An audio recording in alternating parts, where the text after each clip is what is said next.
All right. So I will begin. I will mute everybody right now.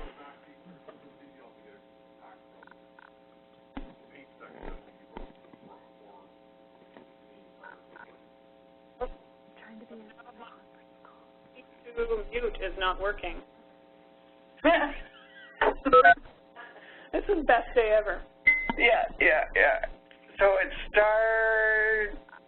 No, anything I press right now on my phone does nothing. So everybody, I am not able to mute the phone line because now I have a dead phone. I muted it, I think. I would like everybody to please ensure that they press star 6 on their own phone line so that I've muted it. Minimize the background noise. Yeah, and whoever's saying I've muted it, you haven't. Oh, dear. Sorry. Is it muted now? No. Oh, I'm pressing 6. It's star 6 that you got to press. Me? Oh, you got to press the star button. Thank you. Thank you. That's okay. Yeah. Okay. I'm hearing some beeps. Is one more chair there? I just want to let everybody know that we're experiencing some technical difficulties on my phone, and I'm not able to. You put on speaker already. To allow me to mute everybody in the background. So everybody who's joining, please ensure that you press star 6 in order to make sure that you mute yourself so that we don't hear the background noise. Okay? Thank you. Sorry for all the issues that have happened with this. So anyway, hello, welcome. Heather Woodbeck and myself, Ebo McDonald, would like to welcome everybody as the co-leads to the oral care community of practice to this education session on the impacts of food and medication on oral health and a panel discussion. So we are recording this session, just to let everybody know.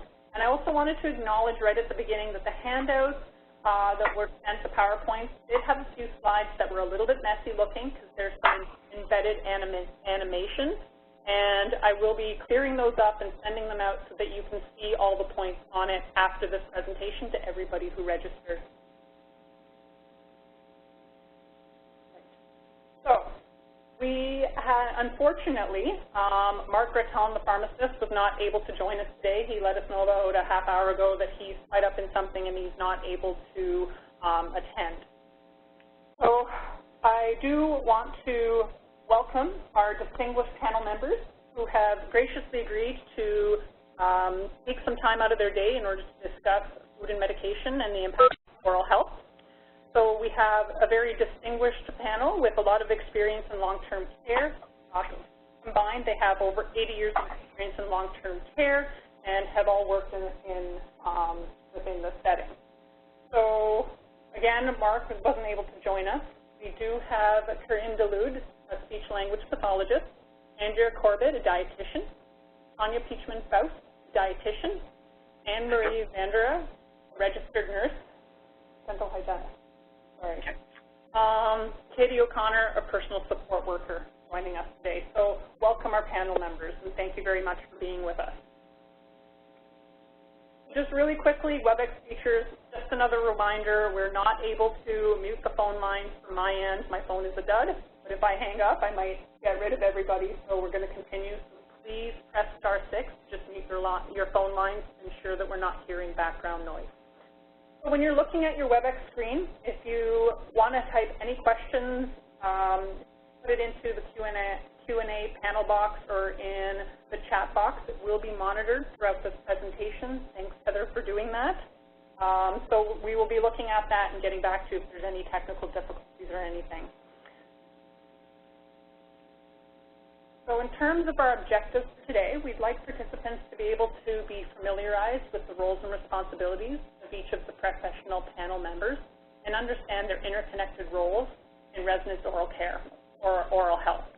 Understand the relationship of food and medications for oral health outcomes, understand some best practice recommendations from the various professionals' perspectives, and then we're just going to finish off with providing some resources related to oral care and food and medication. So I'm just going to ask Tanya right now to share a little bit on the impact of food and medication inside your mouth and plaque. So we'd just like to start the presentation with just an overview of why oral health is so important to resident health and their well-being. The mouth is the window to their overall health, and there are clinical signs in the mouth of disease. Residents who are entering long-term care are keeping more and more of their natural teeth. It is for this reason understanding the importance of good oral health and how it is deliver personal care effectively to the residents is so important. Just a reminder again, please, everybody, just *6 to mute your phone lines. So I just want you to take a second and run your tongue over your teeth. You can feel that there's a slight buildup on your teeth, that gritty feeling. That is plaque. I quickly want to explain why plaque buildup is so bad for you. There are a number of things that lead to cavities, or another word for cavities is caries. Let's talk about the role of plaque and what it does to your mouth.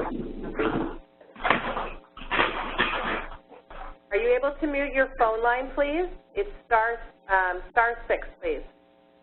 Thank you. The first circle are the teeth.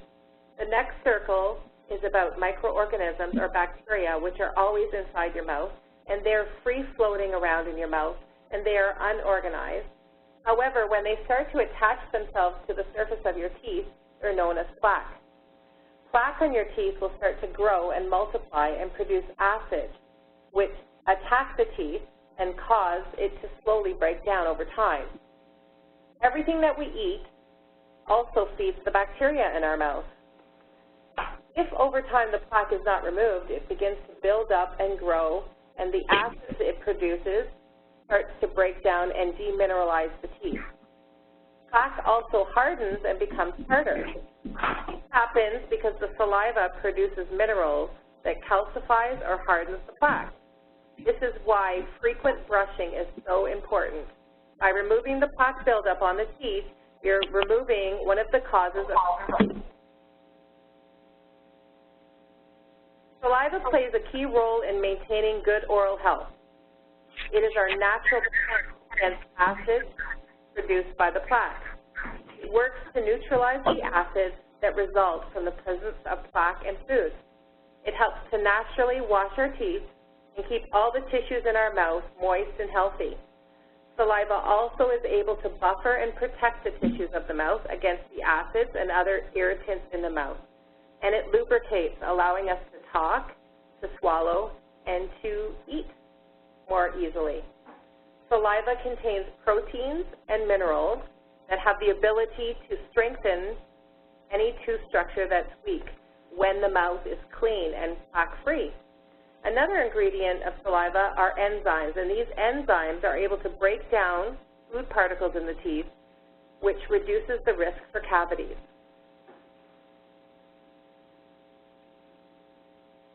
So we want to ask the question, why is the lack of saliva such a problem in a resident's mouth? Well, when we don't have enough saliva, food particles and the bacteria are not being washed off the teeth. The acids that cause tooth decay are not being neutralized by the saliva. Teeth are absorbing fewer minerals like calcium and fluoride that they need to help keep them strong. So the single cause of oral health problems, such as bad breath, teeth, and gum disease, is plaque.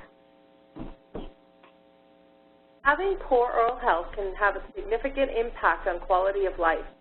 Oral conditions can be painful and distressing, and can impact the resident's ability to eat, which could result in weight loss. Poor oral health can impact their self-esteem as well by affecting their appearance. For example, if a resident has poor-fitting dentures, they may choose not to wear them because they're uncomfortable, and they'll withdraw from their social circle or interactions because they don't want to be seen without their dentures. Pain and infections associated with poor oral health has been shown to result in 80% of referrals. That's a very high number. It must be emphasized that changes in behaviors during oral care can be a direct result of pain associated with infections that have not been identified yet by staff. If new behaviors are happening, assessing the oral health status as well is very important. There's a link between oral conditions and the number of health problems, which can have a serious consequences.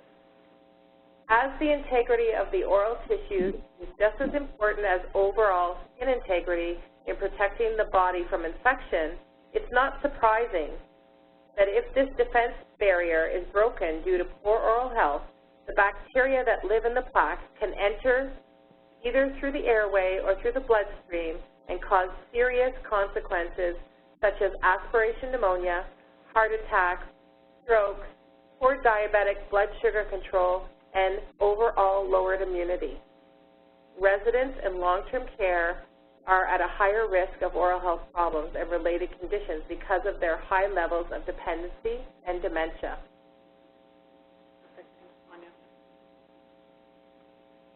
I wanted to speak briefly about some of the challenges in long-term care and how they relate to oral care of residents.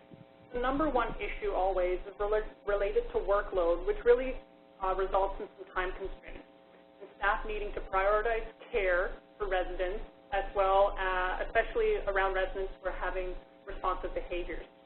There's a lack of basic education on oral care that's provided for healthcare professionals during their training. There's also a lack of funding opportunities available for residents and families for dental and oral health care. It's private. They have to pay for it. I've already touched on this, but really the age-related changes and functional and cognitive challenges of residents does impact on the ability of either the resident or the staff to be able to provide oral care. The way in which oral care is integrated into the home's interdisciplinary discussions or how external members communicate is inconsistent between long-term care homes. There's really no best practices around how people should communicate about oral care. Inconsistent mechanisms for identifying dry mouth and treating it interprofessionally. So dry mouth is a huge problem in long-term care, and it's frequently underdiagnosed and can have catastrophic oral consequences like Tanya just spoke about. And then another issue is really the frequency of meals, snacks, medication classes, particularly crust medications that you're using foods that have sugar in it. So a lot of sugars are introduced into the resident's mouth on an ongoing basis throughout the day. So now I'd like to ask each panel member to just briefly discuss their role in long-term care and how it focuses on oral care. So these past 3 slides are really trying to bring us together so we're on the same page about oral care and how all the roles interplay together. So we will start with Katie. Hello. Hi, Katie. Welcome. Thank you. So I just wanted to, like you said in the last slide, the time restraints, education, and responsive behaviors are probably the top 3 things that make it tough to give oral care and perform oral care. It's important. It's known that that it needs to be done and whatnot, but the education really needs to be put forward how important it is. Like you said about just if someone isn't able to eat, like that could be their life or their health and whatnot. Like the responsibility in the morning, just getting the resident up and doing their oral care. Someone with a behavior, it's looking at the different techniques and educating people on the different techniques. For instance, the bite the bamboo technique, where you use a bigger rubber toothbrush to kind of work your way into the mouth so you can fit another toothbrush in, and using 2 people for oral care is important. It's not something you can just go in and do quickly sometimes with one person. It's taking the time and the extra people to settle the resident down, and work on getting the job done right. It's very important. So just another thing is looking at if you see redness, or if when you go into the mouth, if they're flinching, or if there's any blood, reporting it to the nurse so a proper assessment can be done to see if there's any issues with the with the gums or if there's a tooth loose. So that kind of thing can be brought to the attention of the dentist and get things looked at and make sure the pain isn't a factor there. Something that I learned from Ebo lately was, and I didn't know this, was cheese at the end of the meal, or obviously water. Sometimes you don't really think, you just help the residents with the water. Sometimes they like to end with a coffee, but saving that water, we always have water with every meal, saving that water to the very end is something that's really important to make sure that you're getting rid of all the acid on the teeth or helping get rid of the acid on the teeth if you're not able to brush their teeth directly after the meal. And yeah, monitoring the meal, monitoring the residents, that's just more, yeah, no, that's good. So yeah. Perfect, thanks, Katie. Thanks. So next we have Mark, who, again, for those who joined a little bit late, unfortunately our pharmacist had an emergency come up and is not able to join us. So Heather and I together are going to try to go over some of the things that he talked about. So in terms of his role in long-term care, so really Mark's role is to prepare the medications off-site that are going to be administered to the residents. He does on-site visits for quarterly chart reviews. He's available for consults with residents for any changes or any questions that staff might have. As part of his contract with the home, he does ongoing education to registered staff related to medications. He does the yearly review of medication distribution process at the home and assists with the destruction of controlled substances. And it's Heather. I know in the Northwest, Lynn, the pharmacies, for those that are on electronic medication delivery now, the pharmacists are able to produce a lot of different useful reports, like the number of people on skin creams and things like that can be quite helpful. Thanks, Heather. So, Andrea. So my role as a dietitian, I perform a nutritional assessment on every new resident that comes into the facility. And then every quarter I complete another nutritional assessment, or if there's a change in their status, or referrals. I make recommendations on diets, whether they might need a modification, like if they need minced or pureed, if they need thickened fluids, and if they need things like supplements, if, because of their weight, maybe weight loss or open areas.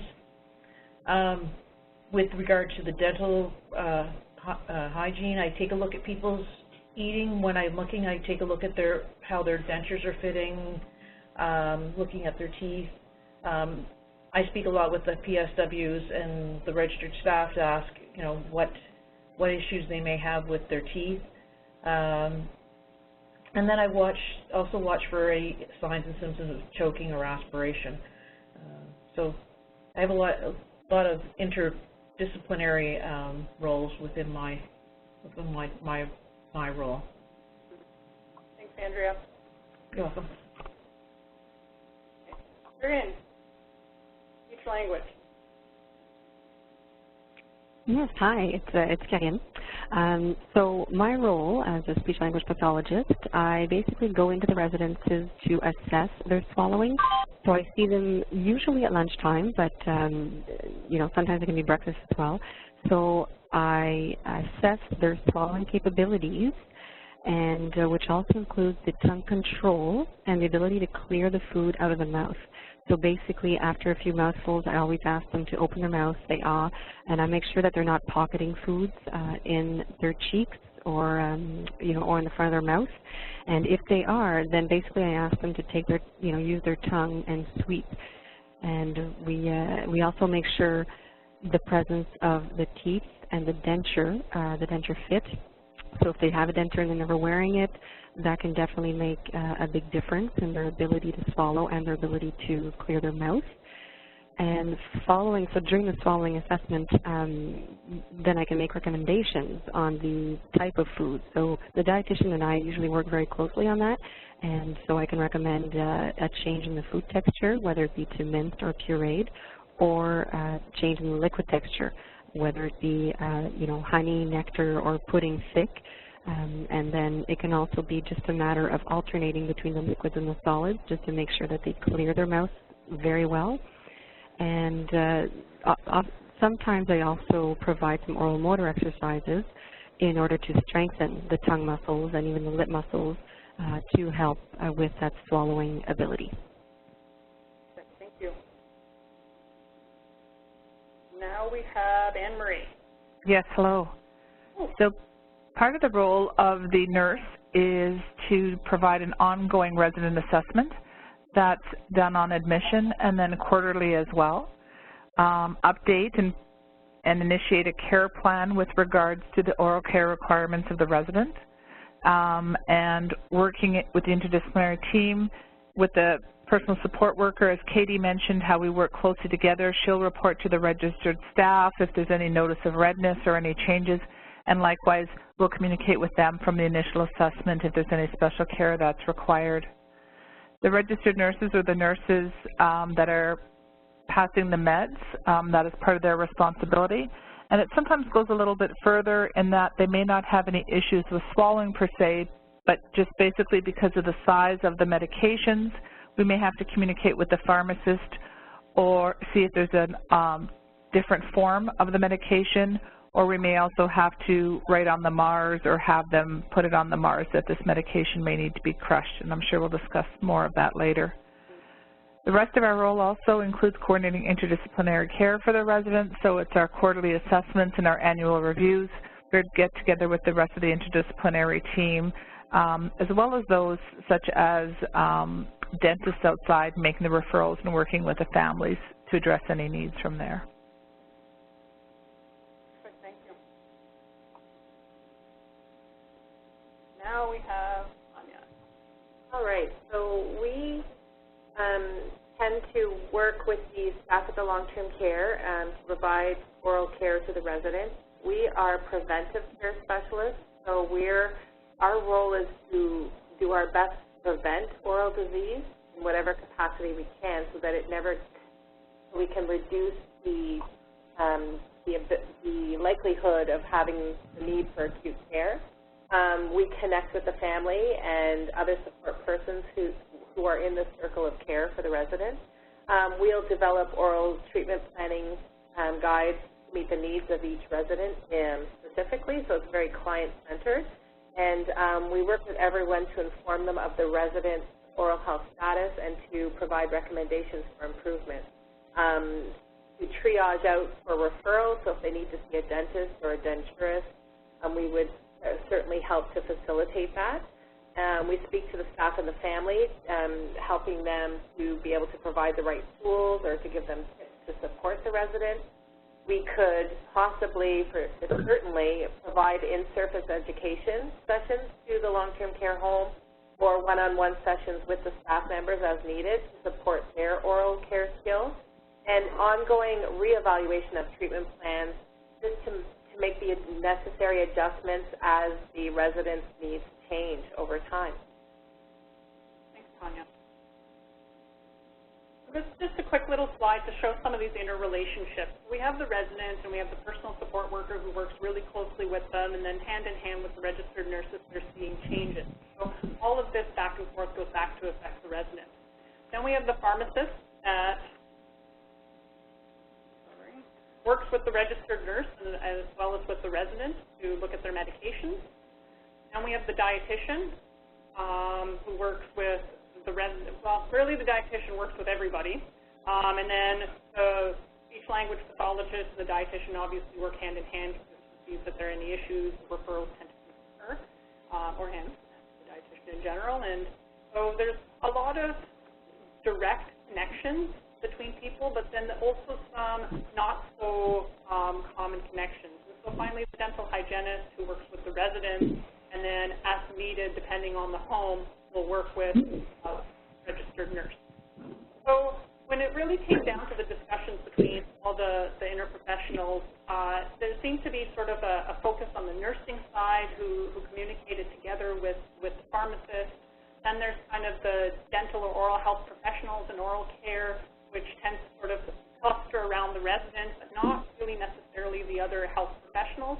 And then the nutrition and oral side. And you can see there's sort of a siloed effect, and we need to find a way to bring this and have it become a little bit more interdisciplinary, because I think it would really benefit the residents in the end. this brings us to our panel discussion part. So during this part, we're going to discuss these 3 bullet points, and we have various professionals that will speak to each of these. And at the end of each of these discussions, we'll open it up for discussion and questions from the audience. So for the first bullet, providing oral care, we have Anne-Marie who's going to start this discussion. Sure. So working a long-term care facility, typically in the home that I'm at, the oral care is provided by the personal support workers. We've seen many, many challenges with supplies, with education, with knowledge, and as everyone has previously discussed, time constraints as well. So those are some of the challenges that we're dealing with and that we're looking with oral care also. I'm not sure if Katie can help me out here if there's any other concerns there. We definitely have a lot of differences with regards to technique in that. So again, it's just reinforcement of that education and the behaviors as well that was previously discussed about the bamboo technique and other techniques as well to be able to provide the proper oral care for the residents. Hi, it's Katie. I agree with you. Those are the main ways that that make it tough to do the oral care and whatnot, for sure, in long-term care. Well, so there are, as a dental hygienist as well, going in and caring for residents in the long-term care facilities, there are the that challenge access to care in terms of us going in the mouth and using instrumentation and whatnot to reduce the biofilm in the mouth. We have a lot of access to residents through the staff, but there are some challenges. It's connecting with all the staff in a very effective manner that makes it such a challenging thing to connect and to discuss the needs. And Ivo is right, and I think we all recognize this need to kind of break out of our silos and have a more open and effective communication between us so that we can give our clients or residents the best care that they need.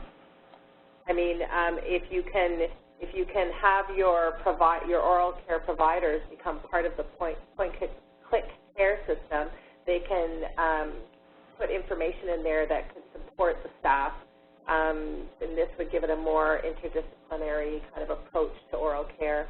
And there could be support on both sides in terms of your oral care specialist providing you with tips and education needs, as well as you providing your oral care provider with how to manage behaviors and things like that as needed. So there is a lot of potential there for improvement, for sure.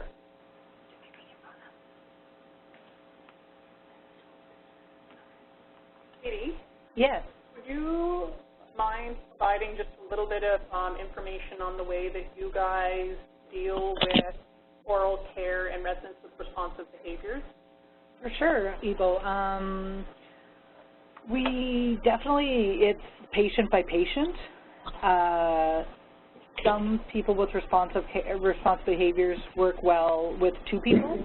Some people work better with one person. You kind of have to do a trial and error to figure out what works for each person. The hug technique, which we learned in the pamphlet actually you sent over, is something that I find really good. It gives a little bit of comfort, I believe, to the resident. That's when you come up behind and you kind of give them a little hug and kind of keep their hands on their chest as someone else tries to give the care. And also reapproaching is such a big important thing, because once you do all the care in the morning, so you've turned them over a bunch of times, you went in their private area, you've done all this pretty invasive stuff, and then you turn around and get them in their chair, and then, okay, now we're going to do your teeth. It's a lot. for somebody, you know, so reapproaching and coming back maybe after breakfast is something that should be good practice and people should do. Yeah, and oral care after breakfast is the best time to do it. It really is, yeah, for sure.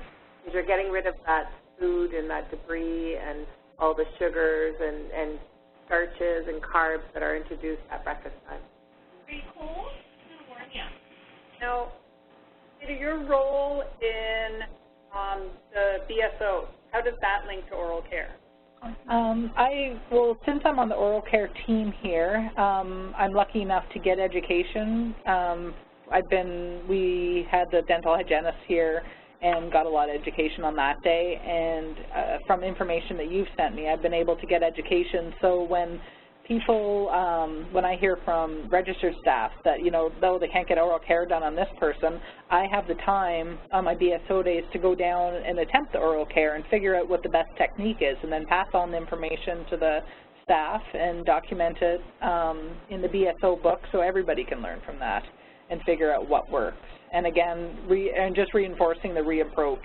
What works, you know, 1 minute may not work the next, and just keep on trying, though. You know, oh, I tried that before, it didn't work. You know, you got to keep retrying. I have a comment here from Tracy, and she just says performing the task with them or modeling the task or mirroring the task is another approach. That's a really good one. Thanks, Tracy, for that. Definitely, and the hand over the hand, and there's a few there. Yeah. Okay. So I wonder if there's any questions just providing oral care. So nothing to do with medications or meals and food right now, but just on providing any oral care. Does anybody have any questions that they want to sort of ask the panel members about this part? Ebo, it's Heather. I just wanted to put to Katie about what is the challenge for PSWs just to do everybody's oral care just before bed and after the last medication pass? I'm going to say time.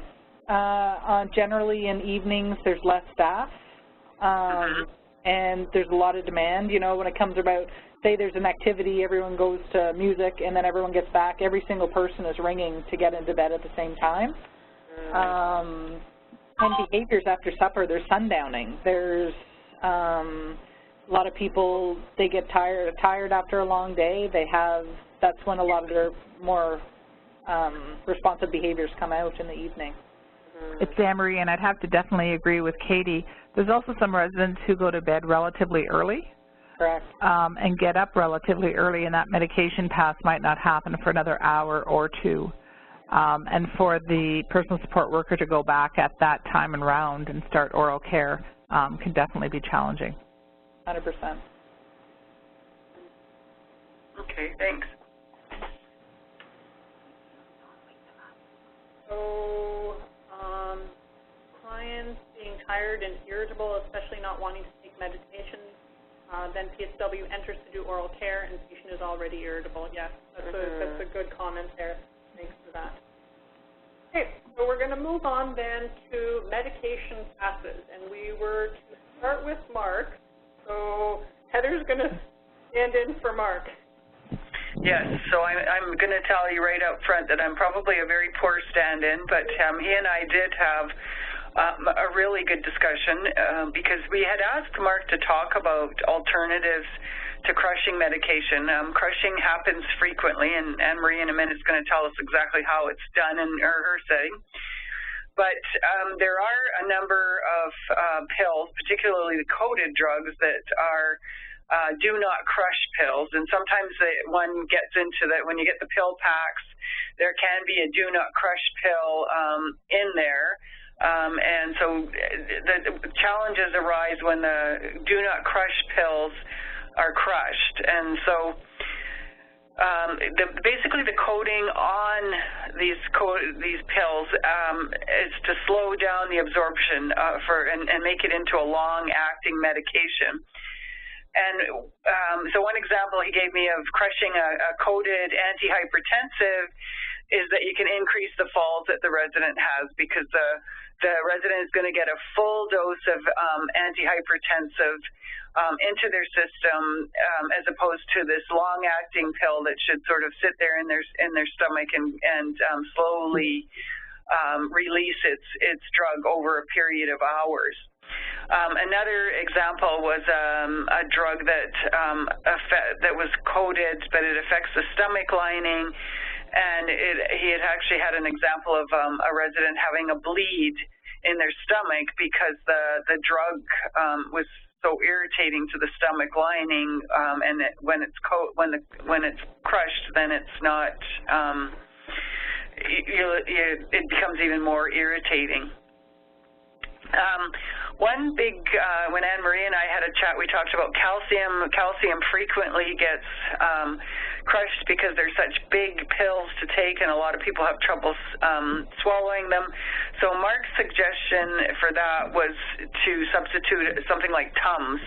It's very cheap in it, and they sort of melt in your mouth. You're able to take them orally, and it's a way to get around that.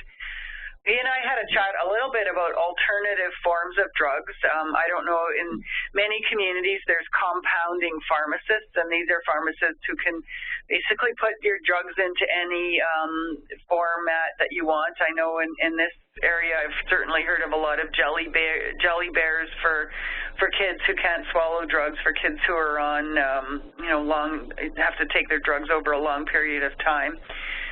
Challenge with this is it's expensive. It's not covered by the long-term care formulary, but it is an alternative for residents who have families who are willing to pay for this version of the drug. Some drugs, there's liquid forms of them, like Tylenol. Challenge being with Tylenol, it comes in an infant-type formula, so the resident has to take quite a bit of fluid to get the amount of drug that's in the liquid formula. So basically, a lot of the challenges in our sector in long-term care are that the formulate costs and the formulations are set and what the ministry will provide. So in some senses, most homes are sort of stuck with a certain way of going, of certain drugs that are provided. We did talk lots about the whole issue of crushing and the importance of really being careful not to crush drugs that aren't supposed to be crushed. In Mark's pharmacy, the packages are labeled, but I was going to have Anne Marie talk to that as well, because in her setting, they don't necessarily come labeled. So those are some of the issues around crushing. Of course, then crushing, they automatically get put into a sugary sweet thing. There's all sorts of things that, as nurses, we've used. Jam is a fave, pudding, just a range of all things sweet and sticky that, that sticks to the teeth the way, we've first described there with Tanya described how, if the food is sticky and it starts to form a plaque, then that is what contributes to breaking down the teeth. So Anne-Marie, did you want to elucidate with a little bit more of experience of how the crushing goes from a first-hand point of view? For sure, and you did great as a pharmacist, Heather. Oh, thank you for that. I wouldn't mind sharing some of the experiences or some of the practices that occur in the long-term care facility that I currently am at. Primarily, the RPNs are passing the medications, and they have quite a number of residents that they need to deliver the medications to. So if you can imagine, they are changing patches, removing patches. So this might be a fentanyl or a nitro patch. They're applying ointments or creams, numerous eye drops, and administering insulin as well. They're then using their blister packs, which is how our oral medications are delivered, and having to administer those as well. So there could be, and there are residents who we have all of those forms of medications. There's time constraints to get certain med passes done at certain times before breakfast, etc. So the RPN is looking at the MAR, providing the administration in a safe practice, doing all their checks, and they do have to remove those medications that are not to be crushed. So this is perhaps a resident that has been identified as having difficulty swallowing, either by the registered practical nurse when they are providing the med passes and they're noticing that they're coughing, choking, or the individual or family may say they have a hard time swallowing pills, which many people do. At that point in time, there are some meds that may be identified. On our MAR sheet, our medication administration record, our pharmacist does put an asterisk or a star and says, do not crush Pantaloc, for example. So they have to remove that one medication. The rest of them, we have crusher cups. Our pharmacist has provided with us double-sided crusher cup goes into a machine. We put the pills in the one cup. We put a top cup on. You close the machine, and then you either want regular crush or fine, and you wait for that duration of time. And it's not quick either. Open up that cup, throw your Pantaloc on, and the preferred food substance in our area, Heather, is applesauce. So they mix it primarily with applesauce. Some use pudding. They have pudding in the carts as well. And then they administer it to the resident. So needless to say, there are times when some of the pills that should not be crushed do get crushed. You'll either have new staff, agency staff, shortage of time, error, that happens. In addition to the ones that Mark shared with you, we've also seen residents who have had narcotic toxicities because, again, it's a slow-release narcotic. And the resident then is over-sedated because they've received such a bolus of that medication, that pain medication at once. So that's just one example of what happens with the registered staff when they're administering medications is they are going around. It's making sure all the cups are in, making sure the carts are stocked with all those extra crusher cups, taking that time constraint. The garbages are overfilling because now we have double cups for every med pass as well. More than half of our medications are crushed. We did used to use the mortar and pestle, which really with best practices requires that it be washed out in between every medication pass as well. So a lot of this, and we always allude to time, this continually cuts into time or creates more time for us to do things effectively. Just another note about the applesauce and the medications, and maybe Andrea can help address it later on too, is there's nothing like starting and ending the day with a diabetic with a sugared substance. It really doesn't make sense when we are providing it in that manner. We have tried sugar-free applesauce, but that didn't go over too well either. So they said it was quite tart and bitter, and we were having difficulty with that. So that's one of the areas with regards to crushing. We have looked at alternative forms of medications, but again, as Heather alluded to, some of the families either can't or refuse to pay for those medications, and we have challenges with those as well, where they'll say, you know, I'm paying so much a month for my mom to stay here, and now I'm going to be getting a bill from the drugstore for this medication in this different format. No, I'm not going to be doing that. So that presents a challenge as well to us.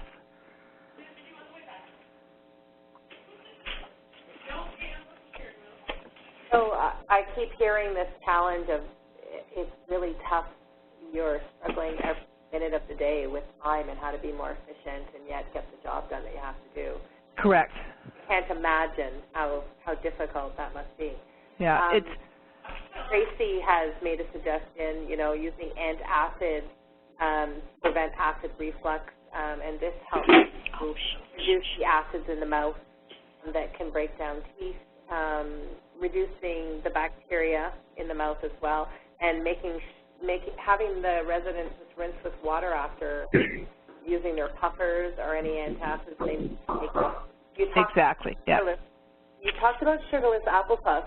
If they were to use regular applesauce, if they were to rinse out their mouth after just with water to reduce that sugar, would that be a possibility?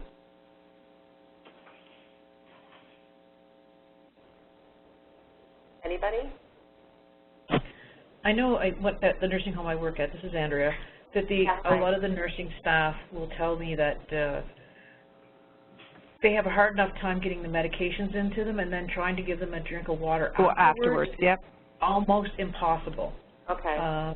Because we're looking at also at hydration and trying to see if there's ways that we can, you know, have a standard for an amount of fluid to give the residents during med pass. But it's so individualized, that some people will take it, some people won't. So it's not an easy thing to do. Imagine. I think if you're having this, if you're taking meds in the morning and you're going to be brushing afterwards, after breakfast, that wouldn't be as catastrophic as taking meds before bed and then not rinsing out after, where the home care, due to time restraints, is not possible, you know? So Tracy has also suggested using a syringe if possible to bypass teeth in the tongue if you are using a liquid med. That's an interesting suggestion. Oh my God, you'll freaking cause aspiration pneumonia. What is wrong with these people? Sorry, somebody's muted. I'm not muted. We heard your comment about aspiration pneumonia. But yeah, that's definitely a possibility around swallowing there. So aspiration pneumonia, yeah, is the inhalation of oral bacteria due to the ineffective home care. So the oral bacteria are building up because the teeth are not being brushed properly. Oral bacteria levels are really high. So yeah, but then we're talking about the idea of using a syringe to bypass. So it's that's a tricky one too. I know it's a possibility for sure. Erin, what are your thoughts on that? Yeah, as a speech language. Yeah, you have to be careful with that. I just unmuted myself. Yeah, well, definitely. You can't give the oral meds or the liquid meds to someone who can't swallow well, for sure. You really have to be careful about that aspiration pneumonia. You can't. It can't just be done to anybody, right? So you have to make sure that recommended by the dietitian or a speech pathologist that they can take that type of liquid, that texture, for one thing, and time of day also. Makes a difference as well. So if they have a weak swallow and they need thickened fluids, you can't just give them a liquid med that wouldn't be the same thickness as we recommended.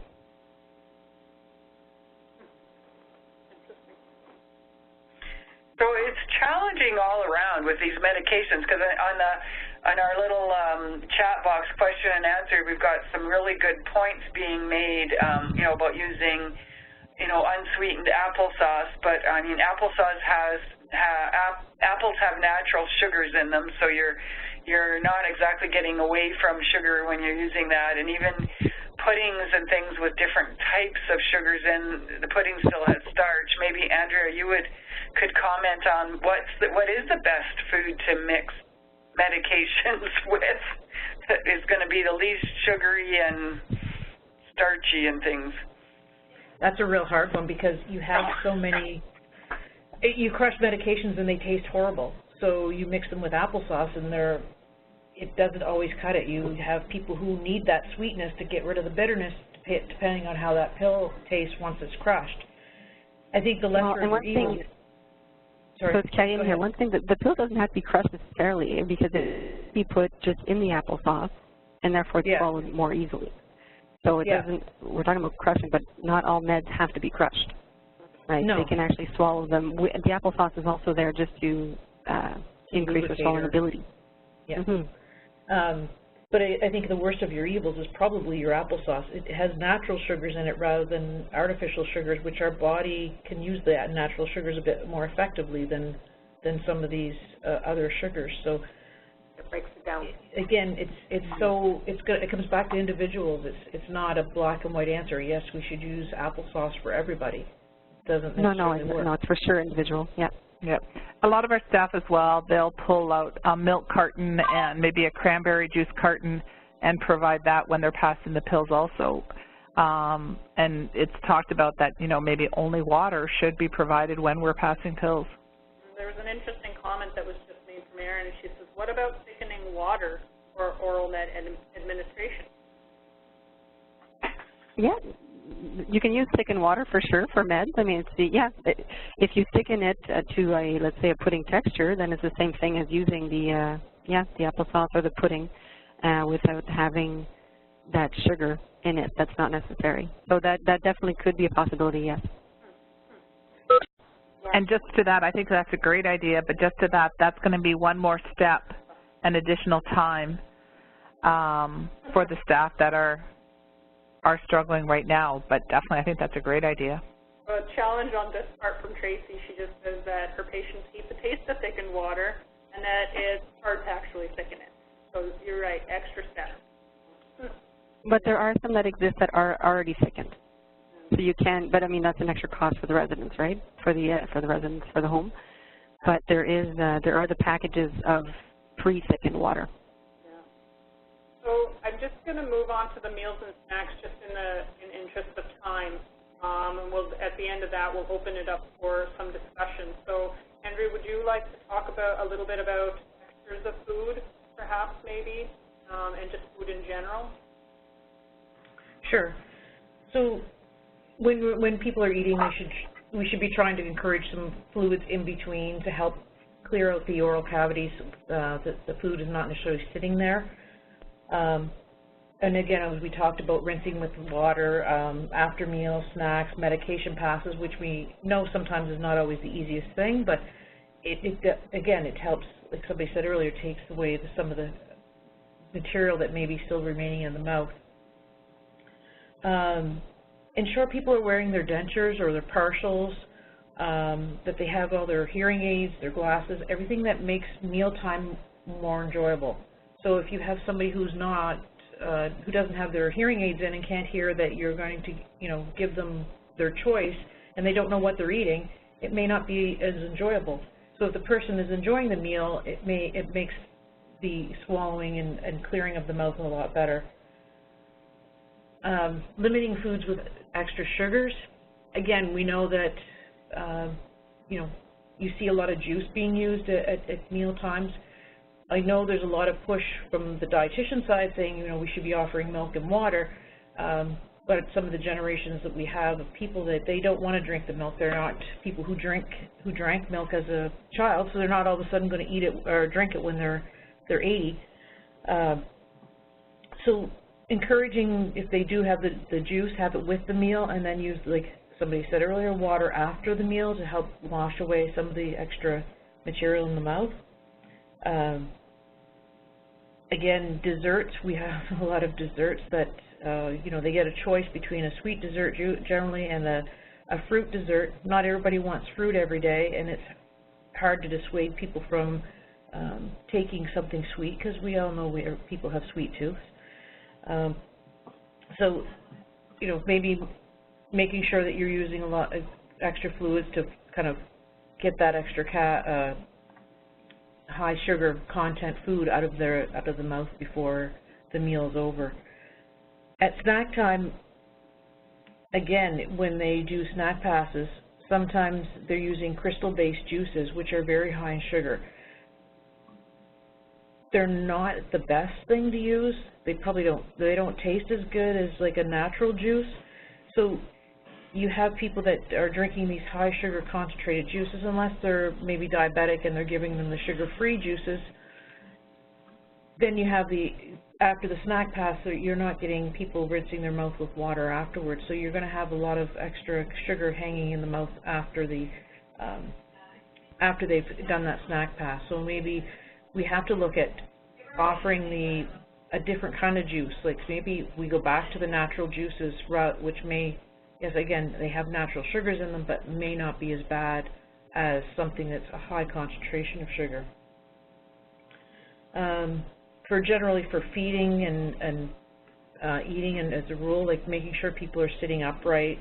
It seems there's a lot of use of tilt chairs in long-term care now, so making sure people aren't in tilt when they're eating, because then that way you're not going to cause any issues with aspiration or choking. Making sure that at the end of the meal that you're checking their mouth that there's nothing still left in there, so that there's not that risk of aspiration afterwards, and that you're not having food sitting in there around the teeth that's going to cause more dental caries. So, Corinne, is there anything that you want to add in terms of positioning? Yeah. I just kind of, so for the positioning, Yeah, so the main thing, well, and I agree, like staying up straight is definitely important. The other important thing to remember is if a person is feeding a client, then the person should be sitting in front of that client and not on the side, because if they're sitting on the side of them, what happens is the resident tends to turn their head in order to get the mouthful. And if they don't reposition their head straight up when they're swallowing, that can definitely cause a swallowing issue because only half their throat is open at that point. So if a client needs assistance, it's always better that the helper is in front.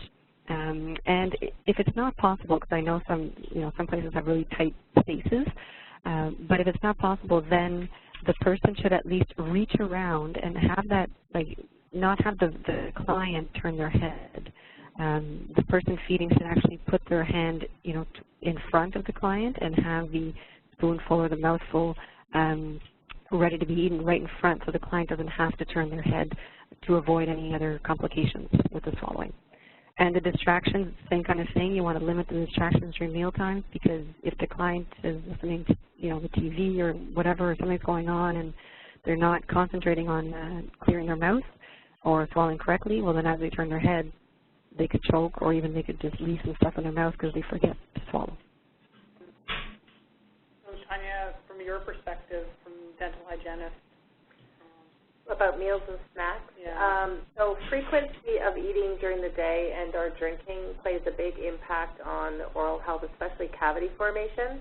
So every time that somebody eats or drinks, even if it's not a sugary product, the oral flora or the pH balance in the mouth switches to an acidic state. And this can last for up to or approximately an hour every time that somebody takes a sip of something or eats something.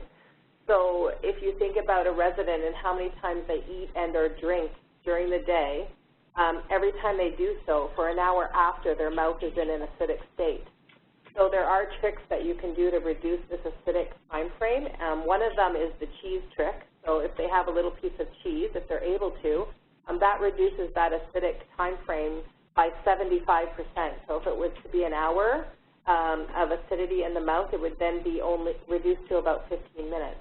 Another thing is to have them, as we've been talking about, rinse with water after. But it is really important to understand that every time they have a med pass, every time they have a meal, every time they have a snack, or even just a drink, apples as well, they're all going to create this acidic environment in the mouth.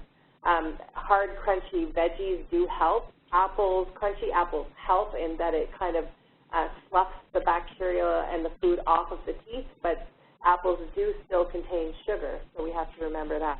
So these are just things to consider when we're thinking about, cavity formation. Residents often have dry mouth. They often have recession, so the roots of the teeth are exposed, and they're very vulnerable to cavity formation and fast-growing cavities. Okay. So anything that any other professionals want to add? I know that we're really crunched for time and we've gone significantly over, and I'm sorry, but I think we've had some really good discussions. If there's any other questions, type it in or you can ask.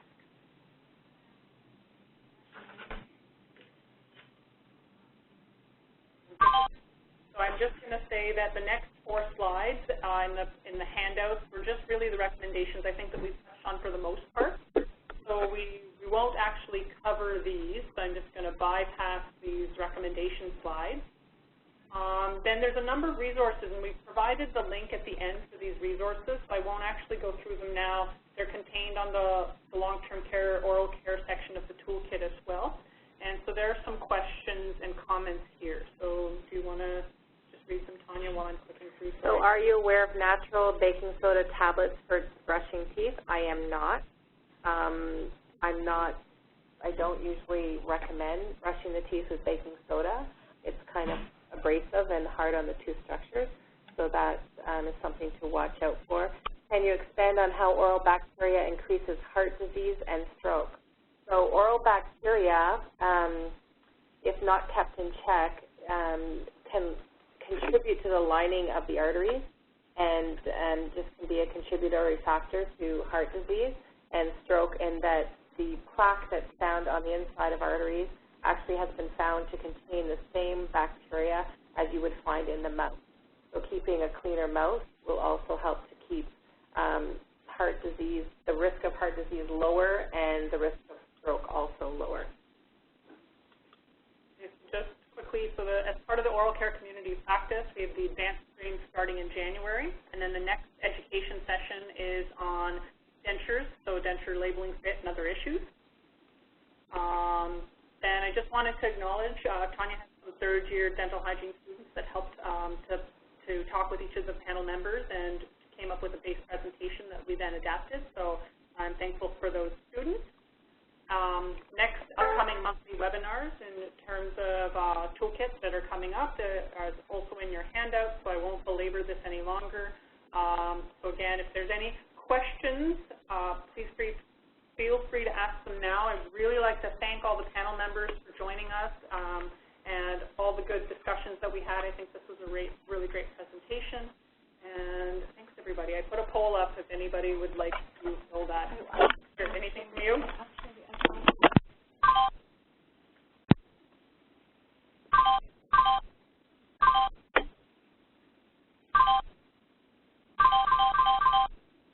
Thanks, Eva. We're just going to hear everyone leaving. Yes. Thanks, everyone. Buddy. Went over. I know, we really went over. I'm sorry. No, but that was good to say. Why they're all going off. They're like, okay, we got to go back. Yeah. It'd be good to address